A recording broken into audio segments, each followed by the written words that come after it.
આજે અમારા માટે અનેરો અવસર છે અને મારું પણ સદભાગ્ય છે જે આ મોકો મારા ભાગમાં આવેલો છે. હું પોતે ઇન્દ્રાબાઈ ગર્લ્સ હાઈસ્કૂલના અત્યારે આચાર્ય તરીકે ફરજ બજાવું છું.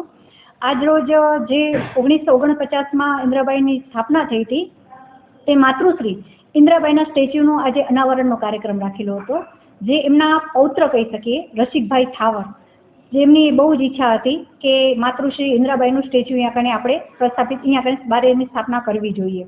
તો આજના દિવસે તેનું આપણે અનાવરણનો કાર્યક્રમ રાખેલો છે, જેનામાં નગરપાલિકાના પ્રમુખ રશ્મિબેન સોલંકી જે એના હાથે આપણે અનાવરણનો કાર્યક્રમ કરેલો હતો, જેનામાં ડીઓ કચેરીમાંથી તેમજ નગરપાલિકામાંથી તેમજ ભૂતપૂર્વ આચાર્ય, ભૂતપૂર્વ શિક્ષક જે આ શાળામાં પહેલા રહી ચૂકેલા છે તેમજ વિદ્યાર્થીઓ સૌએ સાથે રહી અને આ કાર્યક્રમ આયોજ્યો.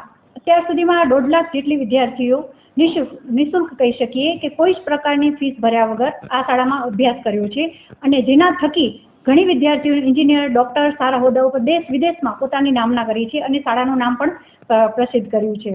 અને બીજું કહીએ તો આ શાળાને ગત સાલ જ 75 વર્ષ પૂરા થયા હતા, જેની પણ અમે ખૂબ ધામધૂમપૂર્વક ઉજવણી કરેલી હતી.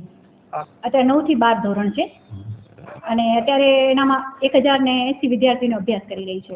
હા, અમે અત્યારે વિદ્યાર્થીઓ ઉપર જે વિદ્યાર્થીમાં સ્કિલ રહેલી છે, ઘણીવાર વિદ્યાર્થી ભણવામાં હોશિયાર હોય, કોઈ ગાયનમાં હોય, કોઈકમાં કલા હોય, તો કોઈકમાં રમતગમતમાં હોશિયાર હોય, તો અમે વિદ્યાર્થીઓ પર ભાર દઈએ છીએ. કોઈ એવું નથી એક જ વસ્તુ પર ભાર દો, તમારામાં જે સ્કિલ રહેલી છે તમે એના ઉપર ફોકસ કરો. દરેક વિદ્યાર્થી ભણવામાં હોશિયાર નથી હોતી, દરેક વિદ્યાર્થી રમવામાં હોશિયાર નથી, દરેક વિદ્યાર્થી સાંસ્કૃતિકમાં નથી હોતી, તો તેની સ્કિલ ઉપર અમે ભાર દઈ તેને ધ્યાનમાં રાખીને ગત સાલ જ અમે રમતગમતના 4 મેદાન બનાવ્યા છે. એક બાસ્કેટબોલનું મેદાન છે, 2 વોલીબોલના મેદાન છે અને પાછળ જ બેડમિન્ટનની કોર્ટ બની રહી છે. અને આ વર્ષે જ કહી શકીએ તો વેઇટ લિફ્ટિંગમાં અમારી શાળાની વિદ્યાર્થીની નેશનલ કક્ષાએ જશે, જે સરકારી શાળાની વિદ્યાર્થીની છે.